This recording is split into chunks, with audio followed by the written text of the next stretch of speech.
কেমন আছেন সবাই? শিশুর জন্মের পর মা এবং নবজাতকের বিশেষ যত্ন নিতে হবে।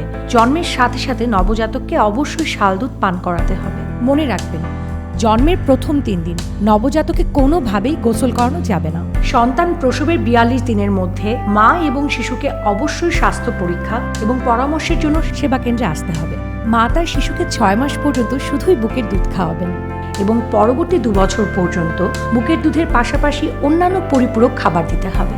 এ সময় প্রসূতি মাকেও বেশি বেশি করে সুষম ও পুষ্টিকর খাবার খেতে হবে, কেননা সন্তানের পুষ্টির জন্য মায়ের পুষ্টি বেশি প্রয়োজন।